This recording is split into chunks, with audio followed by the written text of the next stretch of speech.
Apa yang paling menyedihkan? Susah banget mau ketemu customer. Udah ketemu, habiskan banyak waktu bersamanya, dan akhirnya gak bisa close. Waduh, sedih banget. Jadi, mari aku tunjukin 3 skill paling penting dalam sales. Kalau kamu mau menjadi seorang sales atau pengusaha yang luar biasa. Kebanyakan orang gak pandai komunikasi. Lebih ramai gak pandai menjual.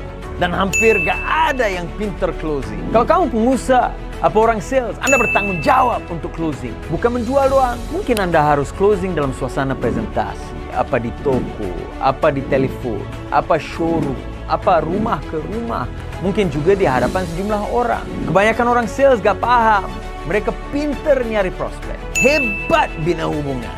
Presentasinya, demonya, luar biasa. Tapi semua itu nggak akan bagi hasil, nggak akan bagi uang yang bermanfaat pada kamu hanya setelah closing. Jadi benarkan saya hari ini untuk sharing dengan Anda 3 skill yang telah membantu saya dan juga bisa bantu Anda kalau kamu mau tambah kemasukan uang Anda melalui sales. Skill yang pertama adalah Anda harus bisa menunjukkan empati pada pelanggan Anda. Bagi mereka merasakan yang Anda benar-benar memahami keadaan, masalah, tantangan yang mereka sedang hadapi. Apakah impian mereka? Walaupun jualan di toko, apa di apotek, farmasi sekalipun, jika Anda menunjukkan yang Anda benar-benar rasa pentingnya dengan apa yang mereka nyari, akan membuatkan pelanggan lebih nyaman. Skill ini semakin penting kalau Anda menjual sesuatu yang sangat bernilai, yang memerlukan suatu keputusan yang besar. Ingat, pelanggan gak akan pedulikan Anda selagi mereka gak rasakan yang Anda pedulikan mereka. Kalau Anda menjual sesuatu yang bernilai tinggi, pelanggan harus yakin yang Anda bisa benar-benar diharap. Dan Anda harus benar-benar bisa bina silaturahmi bersama dengan mereka. Jadi kalau Anda mau satu tips yang penting, ambil peduli tentang pelanggan Anda. Tentang tantangan mereka, tentang impian mereka, tentang hasil yang mereka mau. Jika ada produk atau jasa yang lebih sesuai buat mereka yang bukan dijual kamu harus berani mengatakannya. Karena orang sales yang bisa closing adalah orang yang benar-benar ambil peduli tentang kepentingan pelanggannya. Skill yang kedua adalah kebolehan untuk menemui dan mendedahkan keperluan dan tantangan customer. Aku yakin kamu pandai banget ilmu produk dan jasa Anda. Anda emang pandai presentasi. So, apakah masalah Anda? Anda susah mendedahkan dan menemui kesakitan yang mereka sedang alami, yang menjadi motivasi paling besar mereka untuk membeli. Kamu kehilangan peluang closing karena kamu gak tahu motivasi terbesar pelanggan yang akan influence keputusannya untuk membeli. Produk atau jasa itu sendiri gak cukup karena pelanggan gak peduli tentang itu. Bisa aja dia beli di mana-mana sama siapa-siapa. Masalah yang dihadapi yang mendorong dia untuk beli. Kalau kamu bisa tahu itu yang akan jadi motivasi, inspirasi kepada pelanggan untuk beli dengan Anda. Tapi Anda harus tahu di mana sakitnya dia. Setelah paham ini, barulah Anda layak memberikan solusi yang terbaik buat dia.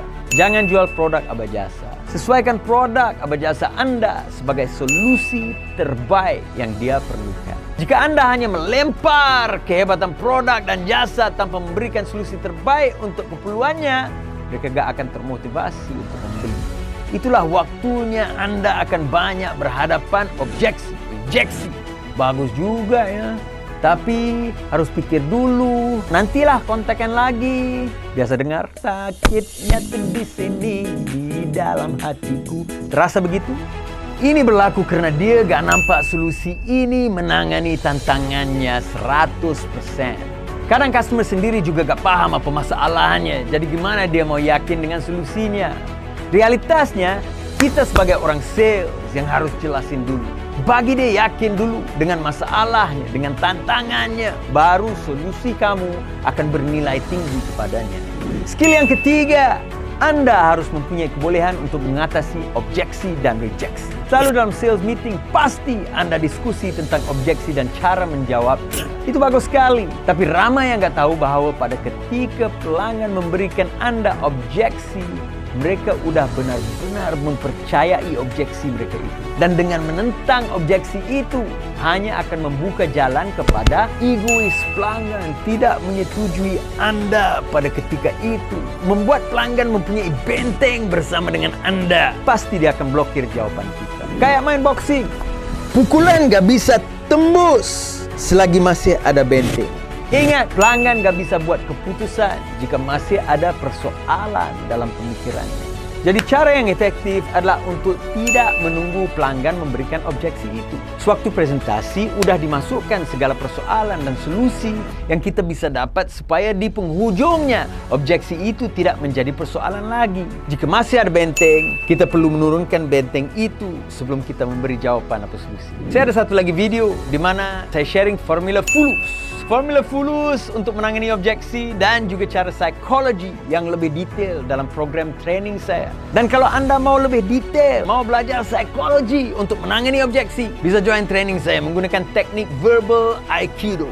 Cara saya berkongsi dengan Anda adalah pemahaman proses psikologi pembelian tanpa skrip supaya menjadi skill dalam diri Anda buat selama-lamanya. Jika Anda mau belajar skill dan seni menjual, presentasi yang power, menangani objeksi, dan lancar closing on the spot, silakan register dalam link di deskripsi. Jika apa yang saya sharing hari ini bermanfaat, silakan kongsi sama teman-teman supaya mereka bisa mendapat manfaatnya. Makasih juga karena subscribe dan tekan tombol supaya Anda bisa dapat tips dalam video-video saya seterusnya.